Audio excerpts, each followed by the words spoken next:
charges brought against you. Now that you are in power, you are seeking to prosecute her on corruption charges. You're seeking to charge her sons. You're trying to extradite one of her sons from abroad. You are chasing her in the way that she chased you. Again, I will say that it is your, misconcept, because we didn't file any case against her or her son. It was done by the caretaker government, not our government. Only law will take its own course, so it is continuing. In the last few weeks, new charges have been laid against her family. No. It is the continuation of those, investigation and all. And our judiciary is totally independent. Right now, could you not just take this opportunity on this program to say that you want to reach out to her? You would like to bury the differences that have dogged your country for so long, because you would like to heal and reconcile. Of course we have done it. Only thing you don't see it. And that's why I'm telling you that you go through the history from 2001 to 2006 and during my 3 years, we never try to take any revenge or anything. Rather, we make sure that yes, they should enjoy their fundamental rights, constitutional rights, democratic rights. Because we believe in democracy and we should continue democratic system in our country. So, it is nothing personal. The difference it is personal. No, of course not. You can't say that. This is nothing personal. It is absolutely ideological. We believe democracy, we believe in secularism, we believe in constitutional procedure. There is the big difference. Their party, look, their party, it is military dictator's party. Their outlook and the formation of the party totally different from my party. Well, if you are so different, why has the UN Human Rights Council issued a recent report on your country saying, quote, human rights violations continue unabated in Bangladesh, including extrajudicial deaths, torture and cruel treatment in law enforcement custody? Yes. Now the point is, it was during my predecessor. That means... But with the greatest of respect, Prime Minister, you are now in charge and you have been for 3.5 years, and all of the evidence suggests that the abuses are continuing. No, it is not continuing. But once it has been established, and during that time, how many people been killed? We have reduced it. Not only that, we have given training how to keep human rights, or with the help, assistance of UK government or USA government or other. We have been giving them training, and if anybody commit any kind of, misdeed, immediately we bring them to book. Well, in that case, if that's the message... There is a difference. You should see if that is the message, Prime Minister, how come 22 people have disappeared this year alone, including the very significant labour and trades union activist Aminul Islam, who had been detained, he'd been tortured, and he ended up dead? It is not true. May I ask one question? How many people disappeared from London every year? Political prisoners disappeared? I would say that not one is taken away from society because of their political activities. Listen, I don't know whether Aminul Islam is a political activist or not. Even nobody knows. His dead body... forgive me, people do know. People know that he's been involved in labour rights campaigning for years. Nobody knew. His dead body founded by our law enforcing agency, nobody else's. It was our police force. Who do you think killed him? I don't know. Even he was an activist or labor activist. Even we didn't know, we never heard his name before. But his dead body was, found by our police. But suddenly, after that, it appeared that he was a big leader and this and that. Before that, nobody even knew that. So if I may, Prime Minister, you keep talking about the police. Perhaps the biggest concern in Bangladesh today is that you have completely failed to rein in elements in the military which you used to criticise, particularly thinking of the Rapid Action Battalion, a unit that you criticised repeatedly when you were in opposition for their as you put it at the time, egregious human rights abuses. And now, today, under your authority, the Rapid Action Battalion is still described by human rights groups as, quote, a death squad. No, it is not true. Yes, when Rapid Action Battalion, the RAB, was established during BNP government and started killing people, yes, I was the only one. I oppose it. So why haven't you reined it in? Almost it is now you should see the number of deaths. Now it has been significantly reduced. We never encourage them to do all these kind of things. No. Well, why are they doing it then? You're the Prime Minister. Couldn't you dismantle the unit if you believe it is rotten? Listen, it started since 2004. Once it started, it takes time to stop it. You cannot stop overnight. And we are here just for 3 years in power, 3.5 years. Significantly, we reduced it. Now you see the number. So when we see... We are very much careful about it. We must very much careful about it, and we are taking care of it. And anybody commit any kind of misdeed, immediately we give punishment to that. So it never happened before.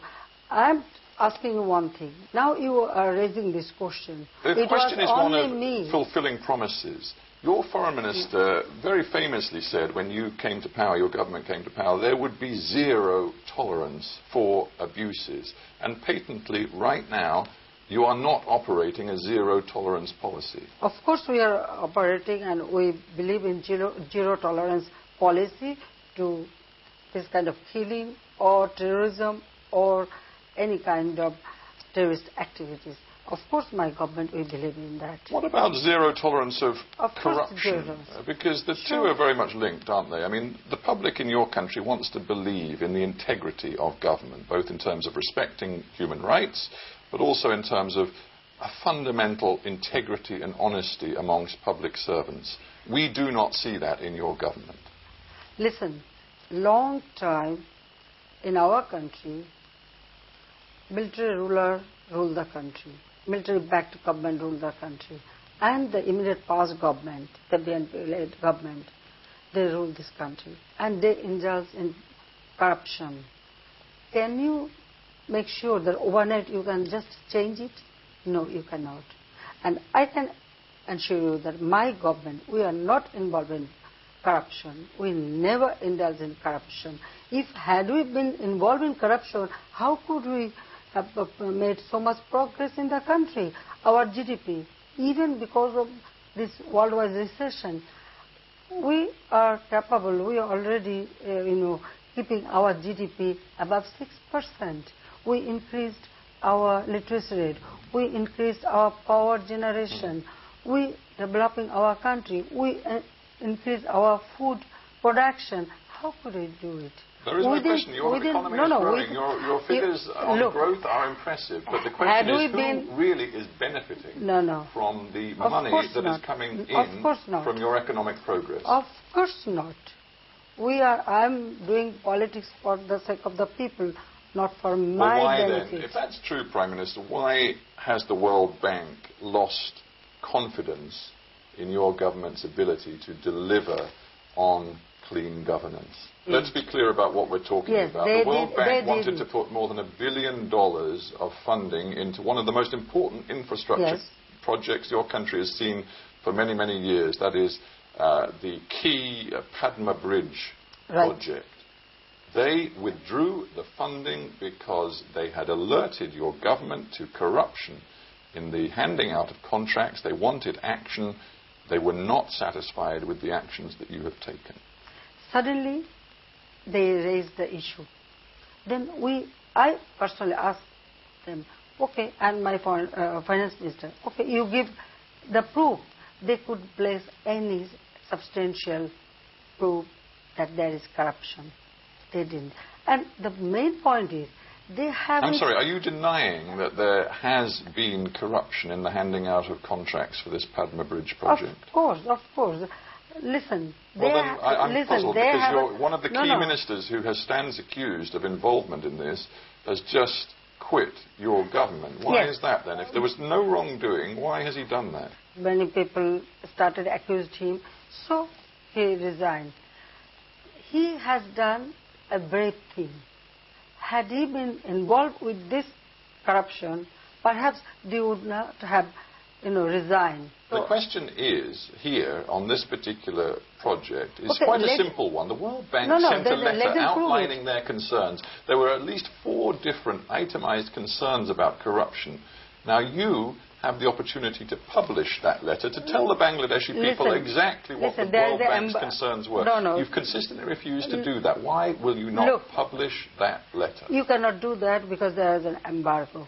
No, the World Bank have said they're quite happy for you to do it. No, it is not true. Well, it is true. They cannot do it. We'll check with them. They say you have the right, if you ask want them to publish. They should publish. No, they say they cannot publish, but Why you not? can. Why not? Because that's the way the World Bank relationship with individual states works. You have the right to do it, they do not. The letter doesn't mean anything. They should have proved with it. They couldn't supply any substantial proof with that letter. Just a letter cannot, prove that, yes, there is corruption. Time and again, we asked it. The opposition says that letter points a finger at you and other senior figures in your government. Is that true? You can point anybody, and opposition can do it. It is opposition job. My point is, our Anti-Corruption Commission, already they are investigating it. And they asked World Bank to send all the documents, paper, and they denied to send it. Now my question is, why they deny? If they have substantial proof, why they deny to supply all the papers or documents they have? They are not supplying. I personally wanted. At first they placed 2 letters to me, and that was not my government or not my minister. It's the previous government. I pointed out that this is not my government or my minister. So you give me the proof. Twice they did it, they couldn't prove. So, unnecessary, you cannot just accuse one without substantial proof. That is important. Prime Minister, let me put it this way.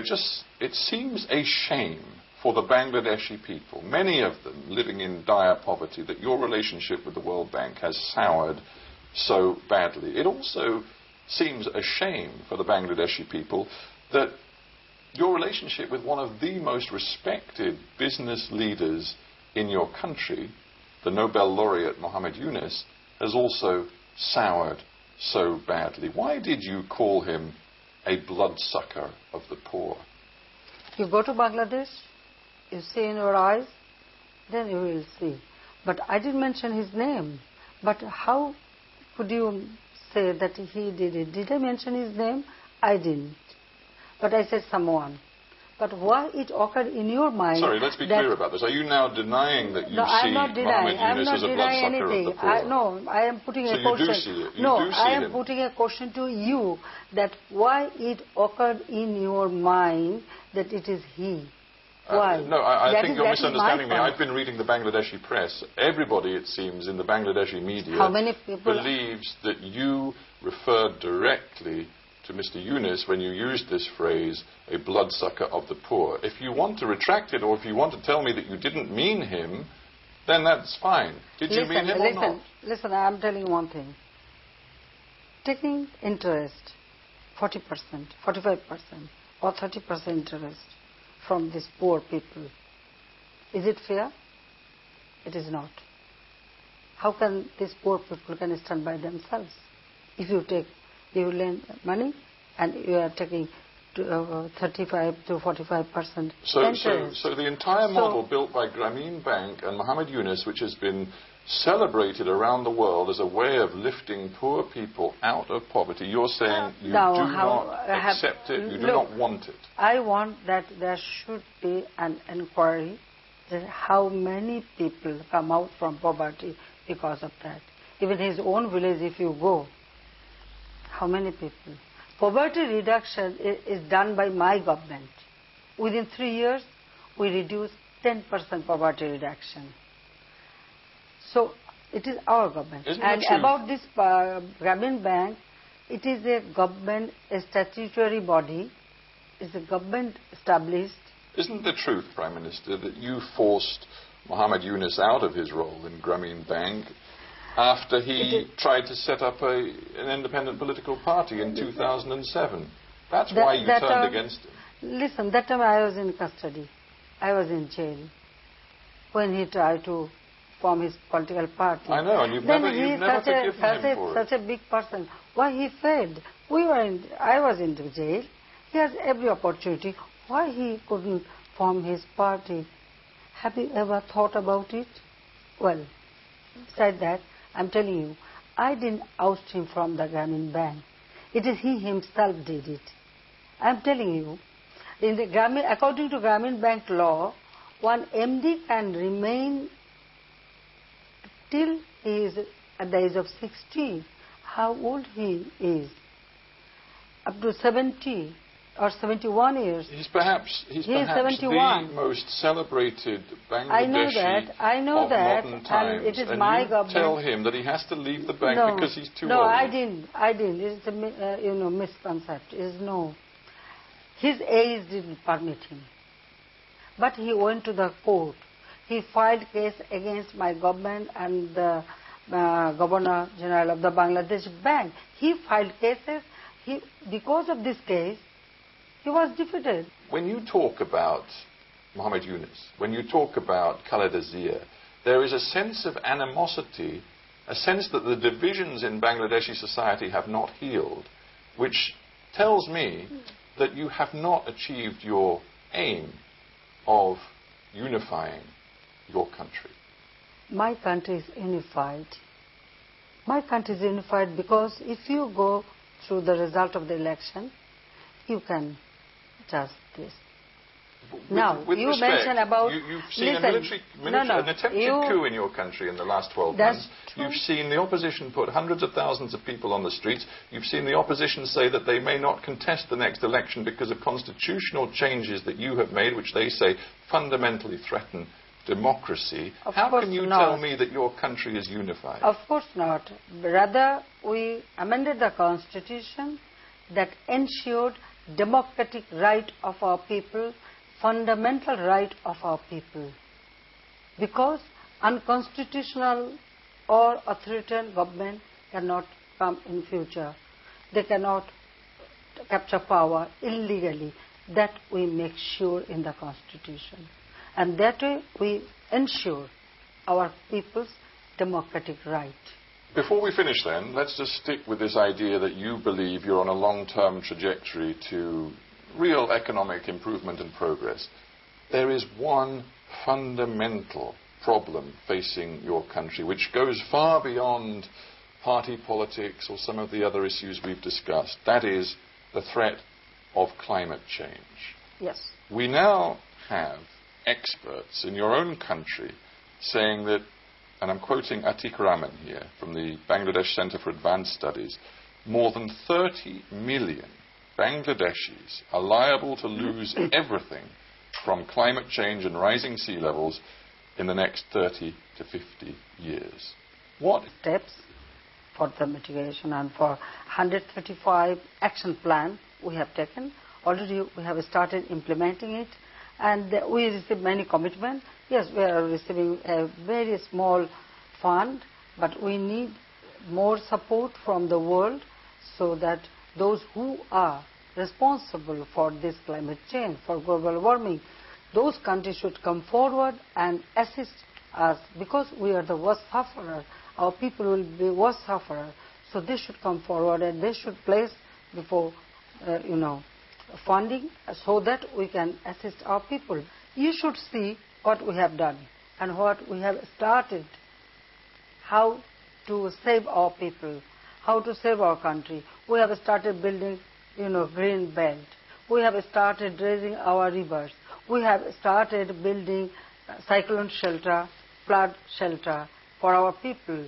Already in the southern part, many work has been started. Final question, Prime Minister. You came to office after a substantial election victory with hopes very high that you really could change Bangladesh.